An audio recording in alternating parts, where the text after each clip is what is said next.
Okay, let's move on to um, ideas on how to build your visual library and improve your visual literacy when it comes to understanding and being able to reproduce silhouette, proportion, form, graphics, all those sorts of things as it relates to vehicles.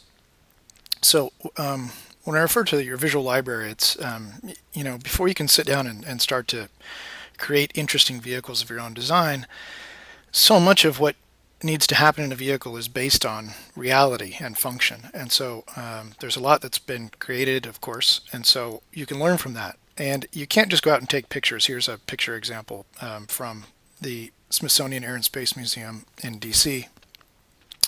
You can just, when you get a vehicle assignment or you want to create a new vehicle, of course, everybody jumps on Google and everybody pulls the same reference.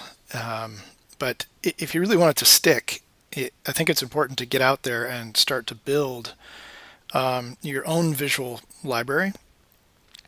And the best way to do that is, of course, first, quick trips wherever there might be a great museum, but also the way to get it to stick is not just to go out and take the pictures and then refer back to them whenever you get the assignment, but to actually draw these things. And so there's sort of three steps, I think, in building that visual library when you want to start to, remember those forms. It's sort of first is the observed, which is, again, this is an example of this is a scale model at the same museum.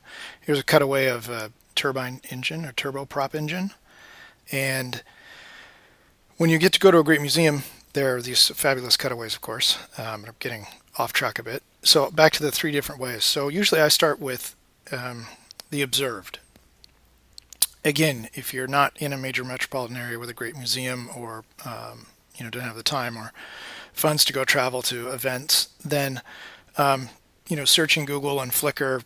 Flickr is great as well because people go to places like these museums and post all their images. So first, gather the observed and observe vehicles that you're interested in. The second would be to remember those shapes. And I think that if you're really an aspiring designer or a professional and you want to improve your visual library so that you can recombine those forms in interesting ways, the crucial step is to go in and actually draw some of those things, and then they actually stick much better, and then you can draw on those much more effectively when it comes time to design your own vehicle. The third step, so first is remembered, first is observed, second is remembered, third will be applied. So we're going to do that. We're going to look through those examples. So this, we're going to go through the observed category. So here's a great example of a shot that I took of a big turbine engine, and you can see all the piping and fasteners and what at the end of the day is tech, and how much, if you're trying to recreate the similar version of this or a sci-fi version of this, then it's important to get that level of detail. You'll also see as we go through here, I shoot for all sorts of reasons, not only to capture the basic vehicle, but also using different lens lengths to create different perspectives. Like this is a wide angle lens shot, which gives us sort of an awkward and kind of funny looking proportion, but also to capture materials. If there's nice lighting, trying to capture that, in addition to details, which you'll see a lot of details coming up. And you can draw back on these. And the nice thing is, you traveled there, you put in the time, you own the photograph that you took. So as opposed to pulling all the same reference off the internet, you create your own visual library in photographic form that you can draw upon. So this is a nice example of shooting some chrome on the front of this old wooden boat up at Lake Tahoe. There's also a richness in old photographic documents, if you will, and you go to great museums, or even this is a really small museum. This is the Oakland Air Museum, but they had some great photographs there. So I sort of shoot everything. So photos of photos, photos of scale models, photos. Here's an example of a little biplane model. This is a great one, which will lead us into sort of one of our other categories, which is the way things are built. Great scale models like this that don't have the skin on it yet show you the underlying bones and structure of the vehicle, which if you want to start to create convincing vehicles, it's very important you start to learn that. And there's another huge turbine. So lots and lots of tech and some wheels. So this is at the Indianapolis 500. I think carburation day maybe before the race, and so a little setup of concept cars. And so this is a fisheye lens, but if you shoot it dead center on the center of the wheel, yes, it will foreshorten as it rolls away, but it stays still a dead circle. So it allows me to get very close to the object and keep it all in frame. So shooting details, here's a little, navigation light on a older plane. And so what you're looking for when you start to shoot these things is try to look past just the shape of it. Of course, you're looking at that, but you're also looking at things like, the scratches here, how this piece, right, is a cover for the internal mechanism and it was screwed on from the outside. All of those things, once you start to draw them, provide a richness, and those will all get put into rivets here, and this was bent and formed and then riveted onto the outside of the wing. So if you're doing a period piece, a period vehicle, getting in those sorts of elements of how the object was constructed becomes very relevant. So here's a bunch of rivets through there, fairing in not only the wing to the fuselage on this plane, but they didn't have great optics, in forming shaped glass and getting great optics. A lot of the planes of this era have this great flat windshield straight out the front. Then you might see this formed at the back. But there are lots of great details all over this plane. So I spent, I think, 3 hours at this Oakland Air Museum, walking around, taking shots. And you'll see, yes, it's they're not all perfectly clean. That doesn't matter.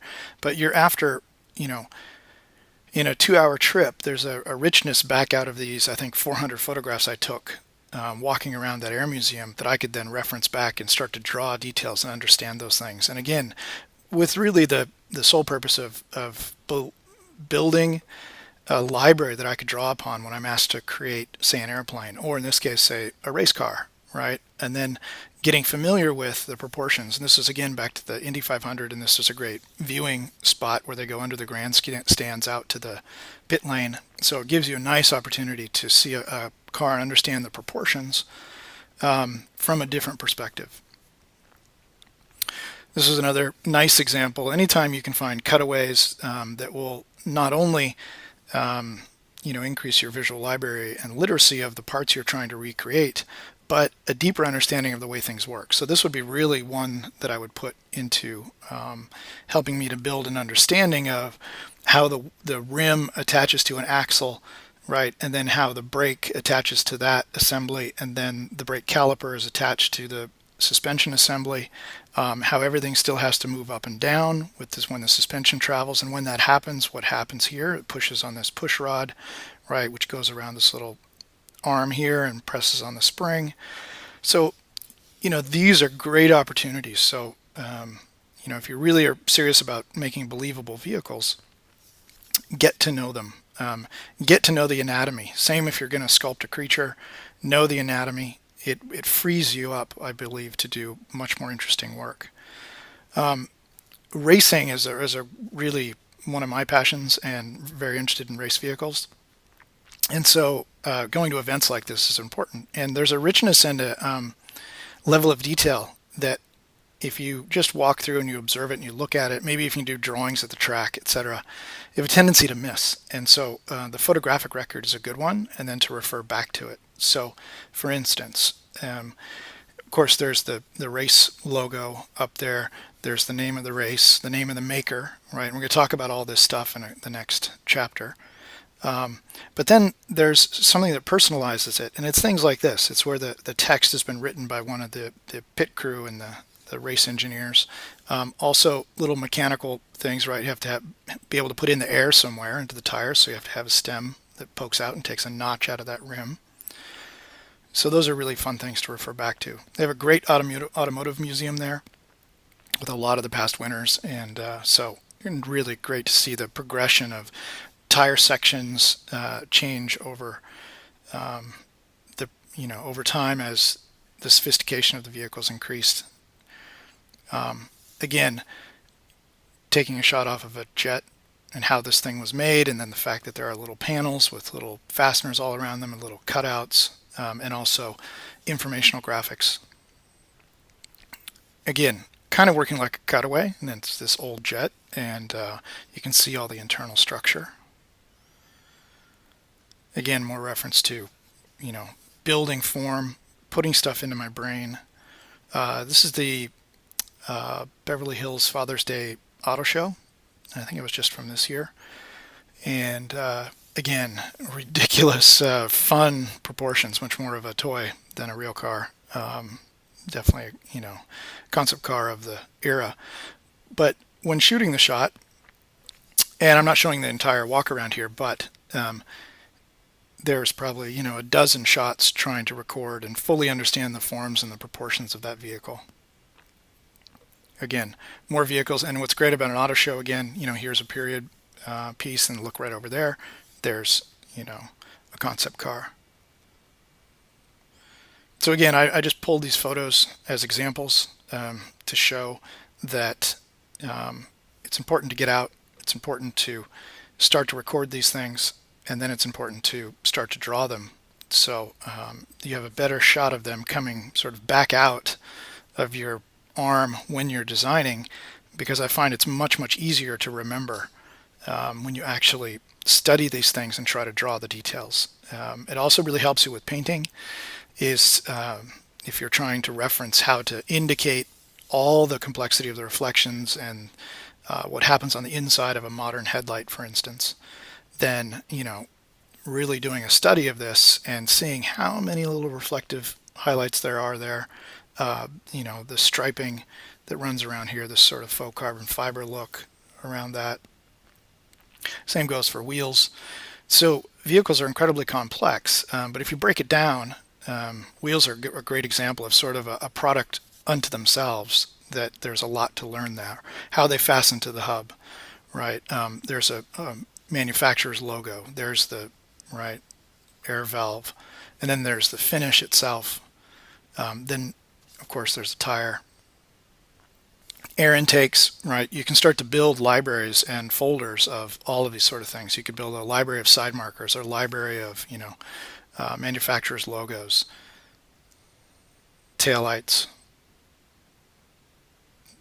right? And there's a lot going on inside there, but unless you take a decent detailed photo, right, you're not really going to truly understand the level of complexity. A set of old taillights. But there's a lot of fun stuff there, right? There's these things that need power. So how do they get the power? Well, they have to get it through a cable. And how are we going to get the cable there? Oh, flexible, right? Housing. And it needs to be a housing because they have to protect it from the water, things like that. How is this thing made? Well, it's in a two-part mold, you can see. And here's the parting line right across here. So there's a little bit of flash, right, left over from when those parts were made. They didn't bother to clean them up. So it's that sort of thing that provides, knowledge about how things are constructed. Gas filler cap, right? A little over center mechanism to really tightly lock that thing down. Again, more and more shots for all different reasons. So you can use this in your material indication, looking at a photographically, distorted reflective highlight, right, with the refraction happening on the inside of the lens, and then getting that star pattern through there. Not to mention materials next to each other. Really nice, beautiful detailing there, and again, a very nice mixture of materials. But again, it's about learning proportions as well. So if I was to draw this, I could really start to study, what's the proportion, how much does this graphic take up on the side body of this vehicle for that period? And again, that allows me to build things that I can pull from in the future. Same thing goes here. If you're doing a logo on the back, and then there's another piece that has a logo, and then there's it's holding yet another badge, which then holds yet another little emblem. Not to mention the beautiful weathering and scratches and things you could take off of that. Again, more period pieces. Again, learning proportions, studying, deepening your visual library, and ultimately your visual literacy. So you can go from this observed stage to the remembered stage. And that's where we're going to jump next, is into the remembered stage. So I'm going to be pulling from memory and at sometimes from life and other times from photographs